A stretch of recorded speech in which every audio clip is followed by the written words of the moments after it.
राधे राधे, जय श्री कृष्णा। जय हो विष्णु भगवान की, जय हो माता लक्ष्मी की। आप सभी को माघ मास की ढेरों शुभकामनाएं। आइए बिना समय गवाए माघ मास के महात्म्य का 22वें अध्याय का श्रवण करते हैं और साथ ही 22वें दिन के स्नान की पुण्यफल देने वाली कथा भी सुनेंगे। सबसे पहले हम माघ मास के महात्म्य का 22वां अध्याय सुनते हैं। इस अध्याय में देवदूती द्वारा भगवान की स्तुति का वर्णन आता है।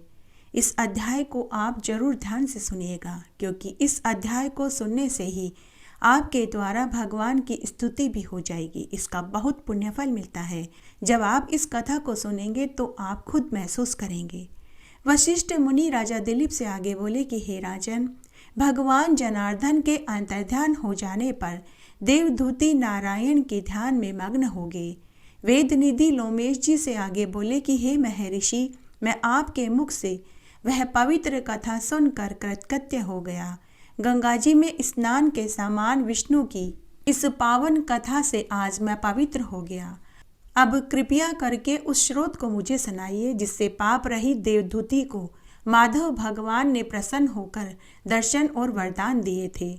आप जैसे महापुरुष के सत्संग से मुझको सिद्ध मनोरथ ही प्राप्त होगा। तब लोमेश ऋषि आगे बोले कि हे वेदनीति, मैं तुमसे उस उत्तम स्रोत का रहस्य कहता हूँ जो गरुड़ जी से मुनि वशिष्ठ जी को मिला था। हे विप्र, यह अत्यंत ही शुभ, सब पापों को हरने वाला और आत्मज्ञान कराने में सबसे उत्तम है। इसलिए तुम इस स्रोत को ध्यान से सुनो। ओम नमो वासुदेवाय। विश्वव्यापी चक्रधारी भक्तों के प्रिय तेज स्वरूप भगवान कृष्ण को नमस्कार हो। जब स्तुति करने वाला जिसकी स्तुति की जाए वह तथा स्तुति यह सभी जगत विष्णु में है, तब किससे स्तुति की जाए? क्योंकि मनुष्य की बुद्धि भेद मानती है। जिस देव के निश्वास से सूत्र तथा अंगों सहित वेद उत्पन्न हुए हैं, भला कौन सी स्तुति उनको प्रसन्न करेगी? केवल भक्ति से मैं वाचाल हुआ हूँ, जिसको साक्षात वेद भी नहीं कह सकते, जिसको वाणी और मन नहीं जानता, उसकी स्तुति मुझ सरीखा ज्ञानहीन कैसे कर सकता है और भक्तिमान कैसे हो सकता है? जिसकी महिमा से चर तथा अचर सारा त्रैलोक्य चक्र के समान घूम रहा है। हे देव, आप उत्तम शास्त्र जानने वाले चक्रपाणी हो। ब्रह्मा विष्णु के आदि रूप, सबके आश्रय, सबके सृष्टा, ब्रह्मा के भी आदि कारण, शुद्ध ब्रह्म आप ही हो। तुम पृथक पृथक हो, यह कल्पना करना मूर्खता है। शरीर तथा जीव का भेद शरीरधारी को छूते ही ज्ञान पैदा करता है। आपको काया का दोष छू भी नहीं सकता। आप देवात्मा में सदा जागते हो, निज आत्मा में कभी नहीं सोते। हे विष्णु, आपसे संपूर्ण सुखों को देने वाले बुद्धि उत्पन्न होती है। हे नाथ, आप ही पांचों कर्मेंद्रियां और 5 महाभूत तथा मन के विविध भाव हो। हे ब्रह्मन, ब्रह्मा, रुद्र तथा विष्णु, इन 3 कल्पनाओं से तुम संसार की कल्पना वैसे ही करते हो जैसे पिता पुत्र की करता है। आपकी चिन्मूर्ति ने सारे संसार को बिना राग मोह द्वेष इत्यादि के और बिना सजातीय निजातीय स्वागत भेद इत्यादि के बना रखा है। जिसका तत्व रूप जो कवियों में प्रकाशमान होता है, उस निर्मल तत्व को मैं नमस्कार करता हूँ। जिसके ज्ञान से श्रुतियों में कहे हुए कर्मों को लोग कहते हैं, उस इच्छा रहित संसार के प्रिय पवित्र ब्रह्म को मैं नमस्कार करता हूँ।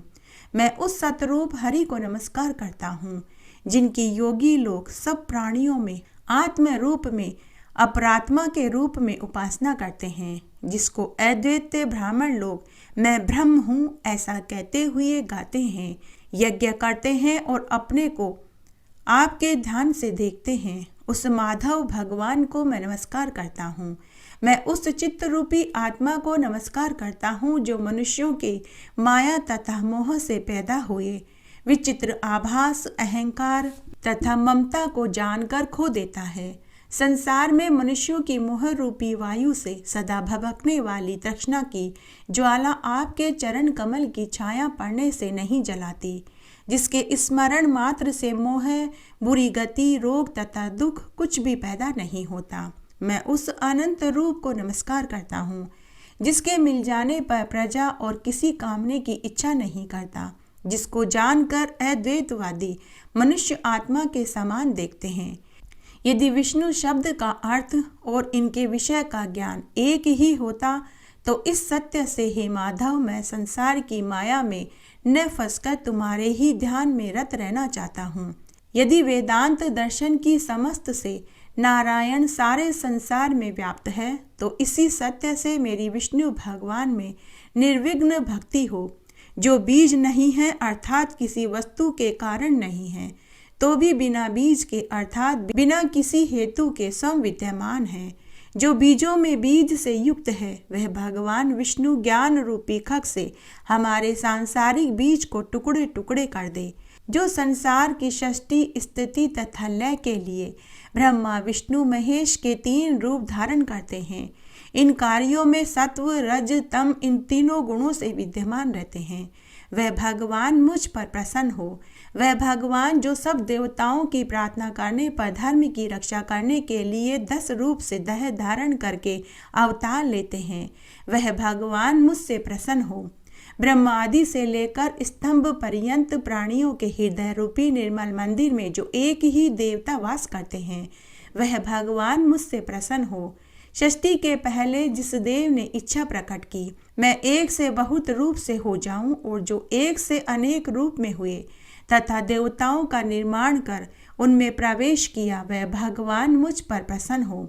हृदय रूपी आकार में अंतर्यामी होने के कारण आकाश में क्रिया करने वाले, आकाश के समान सब जगह रहने वाले, आकाश के भी आदि इंद्रियों से अलग इंद्रियों की क्रिया में प्रेरणा रूप कार्य करने वाले, आकाश में जाने वाले, हृदय रूप आकाश में अंतर्यामी होकर विचरण करने वाले, खग ब्रह्म प्रलय के अंत में आकाश इत्यादि को मिटाने वाले, आकाश मूर्ति तुम यज्ञ भोक्ता हो, जो कांतिवान जगत को मोहित करने वाला, अज्ञान को तथा असत्यता से उत्पन्न दुख को नाश करने वाले हो, जिसके सद्रूप की सत्ता से संसार आकार युक्त हुआ है, जो अविद्या रूपी संसार का त्याग करने वाला हो, वही जगन में आप हो।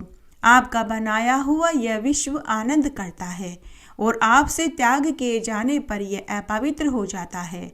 उसका साथ करने पर भी तुम बिना साथ के बने रहते हो, इसी से तुम में कोई विकार नहीं होता। जिनको 4 वाक और पंचभूत के योग से पैदा हुआ चैतन्य मानते हुए उपासना करते हैं और प्रौढ़ तर्क से आपको क्षणभंगुर बुद्धि कहते हैं। जैन लोग आपको शरीर का परिणाम मानते हैं। सांख्यवादी तुम्ही को प्रकृति से परे पुरुष मानकर ध्यान करते हैं। जो पूर्वजों के कहे जन्म आदि से रहित पूर्ण चैतन्य रूप सर्वदा आनंद लक्ष्य वाले तुमको उपनिषद वाले ब्रह्मा नाम से चिंतन करते हैं। आकाश आदि 5 महाभूत देह मन बुद्धि इंद्रियां विद्या अविद्या तुम्ही सब कुछ हो, तुमसे अलग कुछ भी नहीं है। तुम ही सब प्राणियों को पैदा करने वाले हो, तुम ही मुझको अपनी शरण में देने वाले हो। तुम ही अग्नि हवि इंद्र होता मंत्र क्रिया फल सभी कुछ हो। तुम कर्म के फल को देने वाले तथा दीक्षितों की क्रिया को पूर्ण करने वाले हो। वैकुंठ में तुम्हारे सिवाय कोई दूसरा नहीं है। मैं तुम्हारे ही शरण में हूँ। सब प्राणियों के तुम ही हेतु हो। तुम सबको शरण देने वाले हो।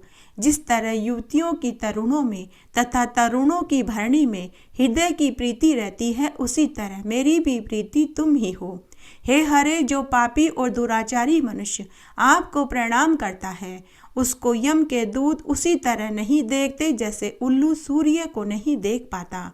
तीनों ताप आदि देहिक आदि देविक आदि भौतिक के दुख तथा पापों के समूह तभी तक मनुष्य को दुख देते हैं जब तक कि हे नाथ वह आपके चरण कमलों की सेवा नहीं करता। जिनको गुण जाति तथा शरीर के धर्म स्पर्श नहीं करते, जिनको गतियां स्पर्श नहीं करती, जिनको इंद्रियां अवकाशवत वशीभूत नहीं कर सकती, जिनको मोहयुक्त मुनि लोग साक्षात नहीं कर सकते, उन विशिष्ट भगवान हरि को मैं नमस्कार करता हूँ। जितने ऐश्वर्य अर्थात ज्ञान रूपी सुंदर गुण हैं तथा जिन्होंने सुख स्वरूप मोक्ष रूपी लक्ष्मी का आलिंगन किया है, जो आत्म स्वरूप सुख भोगने वाले तथा ध्यान रूपी जीवदायी चूर्ण से जिन्होंने मृत्यु को वश में किया है, इस तरह के मुनियों से सेवित हरि भगवान को मैं नमस्कार करता हूँ, जिनका स्वभाव जन्म आदि से अलग है, जिनमें काम क्रोध इत्यादि 6 वर्ग शांत हो जाते हैं, जिनको काम आदि दोष कभी दुख नहीं देते, उस निर्मल वासुदेव भगवान को मैं हृदय से प्रणाम करता हूँ। स्थूल को करण में, करण को निदान में विलीन करके और इसके साधक कारण को करण कारण में वर्जित करके, इस प्रकार मुनि लोग जिनमें प्रवेश करते हैं, उन मुनियों द्वारा सेवित भगवान हरि को मैं नमस्कार करता हूँ, जिनके ज्ञान की संगति से अविद्या का मल शुद्ध हो जाता है, जिनकी ध्यान रूपी अग्नि में पड़कर संसार दाह को प्राप्त होता है, जिनमें ज्ञान की तलवार संशय रूपी शत्रु का नाश करती है, उस विशद बोध वाले दुख नाश करने वाले भगवान को मैं प्रणाम करता हूँ। सारे चर अचर के प्राणी भगवान हरि के वश में हैं, जो जिस स्थिति में चाहा हो उसी सत्य व्रत से भगवान मुझको साक्षात दर्शन दे। जिस प्रकार नारायण सारे स्थावर तथा जंगम संसार को उत्पन्न करते हैं, उसी सत्य से भगवान केशव मुझे अपना दर्शन दे। जैसे नारायण में और उसमें अधिक जब गुरु में मेरी भक्ति है, तो इसी सत्य से भगवान मुझको साक्षात दर्शन दे। इसी प्रकार की शपथों से उसकी सच्ची भक्ति जानकर भगवान पुरुषोत्तम ने प्रसन्न होकर उसको अपना दर्शन दिया। तब भगवान कमलापति उस ब्राह्मण की स्तुति से प्रसन्न होकर उसके मनोरथ को पूरा करके तथा वरदान देकर चले गए। वह ब्राह्मण भी कृतकृत्य होकर भगवान वासुदेव में लीन हो गया और शिष्यों के साथ स्रोत पढ़ता हुआ तपोवन में रहने लगा।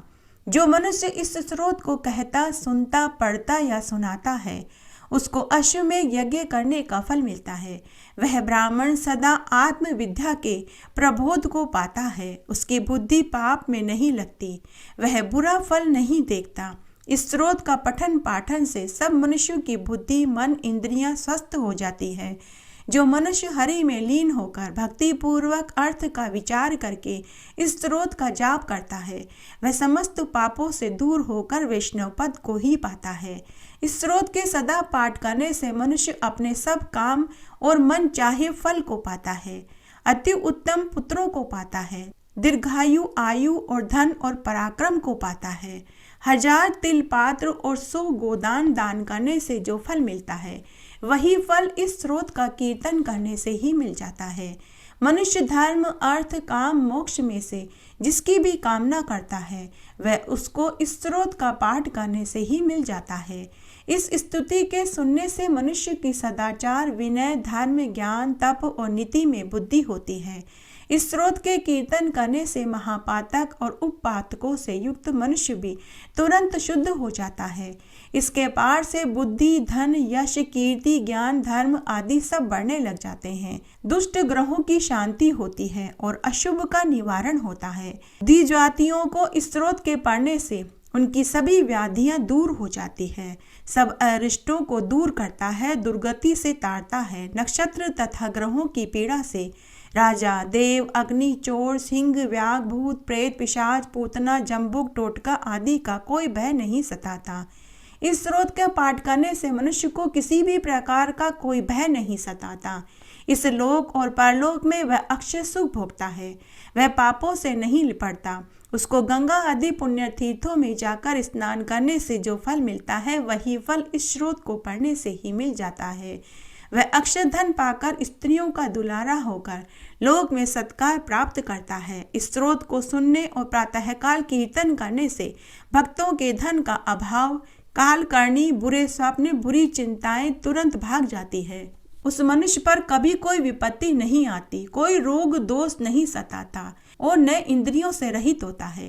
देवदूती का बनाया हुआ यह स्रोत विष्णु भगवान को अत्यंत ही प्रसन्न करने वाला है, उनकी भक्ति उत्पन्न करने वाला, उनका दर्शन कराने वाला और विष्णु लोक में पहुंचाने वाला है। इस प्रकार मैंने तुमको यह पाप नाशक और गुप्त योग सार स्रोत का रहस्य सुनाया। इसके बाद तुमसे पिशाच के मोक्ष के बारे में कहूँगा। अब हम माघ स्नान की एक पवित्र पौराणिक पुण्यफल देने वाली कथा सुनते हैं। एक बार एक गांव में 2 ब्राह्मण युवक थे। वे दोनों अपनी अपनी बहनों के साथ रहते थे। उन दोनों ब्राह्मण युवकों के माता पिता का बहुत पहले ही निधन हो चुका था। दोनों ब्राह्मण युवक गहरे मित्र थे। एक ब्राह्मण युवक का नाम सोमदत्त था तो दूसरे ब्राह्मण युवक का नाम ब्रह्मदत्त था। सोमदत्त की बहन तारामणि बड़ी ही धार्मिक प्रवृत्ति की थी। वह सभी तरह के व्रत उपवास और दान पुण्य किया करती थी, जबकि ब्रह्मदत्त की बहन मैना देवी कोई व्रत उपवास और दान पुण्य नहीं करती थी। उसे सजने संवरने का बहुत शौक था। दोनों मित्र बड़े ही गरीब थे। गांव में उन्हें कभी रोजगार मिलता, कभी किसी दिन काम नहीं मिलता था। तब एक दिन दोनों मित्रों ने सोचा कि इस तरह तो गुजारा होना बड़ा ही कठिन है। कल को हमारी बहनें बड़ी होंगी, हम कैसे उनका ब्याह कर पाएंगे। तब दोनों मित्रों ने शहर में जाकर कमाने की सोची। तब दोनों भाइयों ने अपनी अपनी बहनों से कहा कि हम शहर में कमाने जा रहे हैं। दोनों ने अपनी बहनों से पूछा कि बताओ शहर से तुम्हारे लिए क्या लेकर आए। तब ब्रह्मदत्त की बहन ने अपने भाई से कहा कि भाई, शहर से तुम मेरे लिए सोने चांदी के गहने लेकर आना। तो भाई ने हामी भर दी। तब सोमदत्त ने अपनी बहन से पूछा कि बहन तारामणि, बोलो शहर से तुम्हारे लिए क्या कमा कर के लाऊं। तारामणि अपने भाई की सलामती चाहती थी। तारामणि जानती थी कि मेरे भाई को रोटियां बनानी नहीं आती। अब तारामणि ने हंसते हंसते ही अपने भाई से कहा कि भाई, तुम अटैची भर के मेरे लिए जली रोटी के छिलके लेकर आना, क्योंकि भाई तुम्हें रोटियां बनानी तो आती है नहीं, तुम वहां जाकर क्या खाओगे। ऐसा करना, जब भी कोई रोटी जले तो उसकी जली हुई परत मेरे लिए रख देना और तुम अच्छी अच्छी रोटियां खाना। तो भाई ने भी मुस्कुराकर हामी भर दी। सोमदत्त की बहन अपने भाई की बहुत चिंता करती थी। तारामणि जानती थी कि उसके भाई को रोटी बनानी नहीं आती। रोटियां बनाएगा तो जलेगी जरूर। वह नहीं चाहती थी कि जली रोटी उसका भाई खाए, क्योंकि जली रोटी खाने से वह बीमार पड़ जाता। इस दुनिया में उसका भाई के सिवा कोई नहीं था। वह अपने भाई के लिए हमेशा चिंतित रहती थी। अब दोनों मित्र शहर में कमाने चले गए। शहर में उन्हें अच्छा काम मिल गया। शहर में आने के बाद सोमदत्त खुद के लिए 4 रोटियां बनाता तो चारों ही रोटियां जल जाती। तब जली रोटी की वह पपड़ी हटाकर अपनी बहन के लिए अटैची में रखने लगा और रोटी की निचली परत वह खुद खाने लगा। उधर ब्रह्मदत्त रोज कमाने जाता और इसी चिंता फिक्र में रहता कि मैं ज़्यादा से ज़्यादा धन कमाऊं ताकि अपनी बहन के लिए सोने चांदी के गहने बनवा सकूं। इस चक्कर में ब्रह्मदत्त आधी कच्ची पक्की रोटियां खाने लगा, जिससे उसका स्वास्थ्य गिरने लगा। भाई के जाने के बाद माघ का महीना लगा तो तारामणि ने निश्चय किया कि मैं माघ मास का स्नान और व्रत करूंगी। तब उसने मैना देवी से कहा कि बहन, माघ का महीना लगने वाला है, मैं अपने भाई की दुआ सलामती के लिए माघ मास का स्नान कर रही हूँ, तुम भी अपने भाई के लिए माघ मास का स्नान कर लो। तो मैना देवी ने इनकार कर दिया। वह बोली कि बहन, मुझसे भूख बर्दाश्त नहीं होती, मैं भूखी नहीं रह सकती। अगर भूखी रहूंगी तो कमजोर पड़ जाऊंगी और काली हो जाऊंगी, तुम ही कर लो। अब तारामणि माघ मास में स्नान और व्रत करने लगी और अपने भाई सोमदत्त की कुशलता की दुआएं मांगने लगी। तारामणि रोज अपने भाई की कुशलता की दुआ भगवान विष्णु से मांगती। रोज माघ मास का स्नान करती और उसका फल अपने भाई को संकल्प भर कर छोड़ने लगी। रोज भोजन बनाते समय वह अन्न देवता से हाथ जोड़कर विनती करती और कहती कि हे अन्न देवता, मेरे भाई को रोटियां बनानी नहीं आती, इसलिए मैंने अपने भाई से जली रोटी की परत सौगात में मंगवाई है। हे अन्न देवता, मैं आपका सम्मान करती हूँ, इसलिए मुझे माफ़ कर देना, साथ ही मेरे भाई को भी क्षमा कर देना। अन्न का अपमान नहीं करना चाहिए, यह मैं अच्छे से जानती हूँ, लेकिन अगर मेरा भाई जली रोटी खाएगा तो बीमार पड़ जाएगा, इसीलिए मैंने उससे जली रोटी की परत मांगी है। अब वह रोज भगवान अन्न देवता से इसी तरह की विनती करने लगी। तब एक दिन अन्न देवता ने सोचा कि यह मेरा इतना मान रखती है तो इसे इसका फल मिलना ही चाहिए। तो अन्न देवता ने उसे माघ मास का फल देने का निर्णय किया। जली रोटी को वे सोने की परत में बदलने लगे। इस बात की जानकारी सोमदत्त को नहीं लगी। वह तो जली रोटियों की परत अटेची में रखता रहा, लेकिन उसने अटेची में देखा भी नहीं कि पूर्व की रखी हुई जली रोटियां सोने के परत में बदल रही हैं। इस तरह माघ मास का महीना बीत गया। दोनों मित्र खूब सारा धन कमाकर गांव लौट आए। ब्रह्मदत्त घर आते ही खाट पर पड़ गया, क्योंकि वह आधी कच्ची पक्की रोटियां खाने से और बहुत मेहनत करने से बीमार पड़ गया था, क्योंकि उसे अपनी बहन के लिए सोने चांदी के गहने बनवाने थे। इस चक्कर में वह बीमार पड़ गया। जबकि उधर सोमदत्त की दह सोने जैसी चमक रही थी, गाल लाल लाल हो रखे थे। ब्रह्मदत्त की बहन पूरे गांव भर में अपने सोने चांदी के गहने दिखाती फिर रही थी, जबकि भाई ने घर में आते ही बीमारी से खाट पकड़ ली। सोमदत्त ने अपनी बहन को जली रोटियों से भरी अटेची दी, 7 ही रुपयों की थैली भी दी। बहन ने पहले जली रोटियों की अटेची देखी तो जली रोटियों की परत सोने चांदी के परत में बदल चुकी थी। तारामणि ने कहा कि भाई अटेची तो सोने चांदी से भरी हुई है, जली रोटियों की परत कहाँ है? जब सोमदत्त ने भी अटेची में देखा तो उसे भी महान आश्चर्य हुआ। तब सोमदत्त अपनी बहन से बोला कि बहन, तूने पूरे माघ मास में स्नान और व्रत किया, यह तुझे उसी का फल मिला है। बहन, तू पहले से ही जानती थी कि मुझे रोटी बनानी नहीं आती, तो तू नहीं चाहती थी कि मैं जली रोटी खाऊं, इसीलिए तूने जली रोटी की परत खुद के लिए मंगवाई थी। माघ मास के देवता और अन्य देवता ने तुझे इसका फल दिया है। जब गांव वालों को इस बात का पता चला तो सभी बोले कि बहन हो तो सोमदत्त जैसी। फिर गांव वाले ब्रह्मदत्त के घर उससे मिलने गए तो वह बिस्तर पर पड़ा हाँफ रहा था, बुखार से तड़प रहा था। उसकी दह कमजोर और पीली पड़ चुकी थी।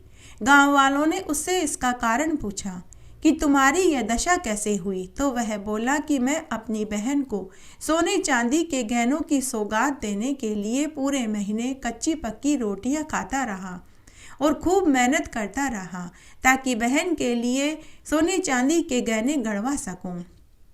इसीलिए मैं बीमार पड़ गया। तब सभी गांव वाले बोले कि देखो, बेचारा सूख कर कांटा हो गया और इसकी बहन सोने चांदी के गहने पूरे गांव भर में दिखाती फिर रही है। उसे तो अपने भाई की चिंता फिक्र भी नहीं है। उधर सोमदत्त की बहन के घर जली रोटी की परत सोने की परत में बदल चुकी थी। सोमदत्त की बहन को माघ मास के स्नान का फल मिला। जली रोटियों की सौगात सोने चांदी की परत में बदल गई। बहन हो तो सोमदत्त की बहन की जैसी हो। हे माघ मास के देवता, जैसे आपने सोमदत्त की बहन को उसके माघ मास के स्नान का फल दिया, वैसे सबको देना, कहानी कहने वाले को, सुनने वाले को और हुक्कारा भरने वाले को। इस तरह आज हमने माघ मास का यह महात्म्य सुना। आशा करती हूँ यह आपको जरूर पसंद आएगा। मेरे साथ बने रहने के लिए आपका धन्यवाद। आगे आने वाली कथा कहानी के लिए भी आप इसी तरह मेरे साथ बने रहें। धन्यवाद।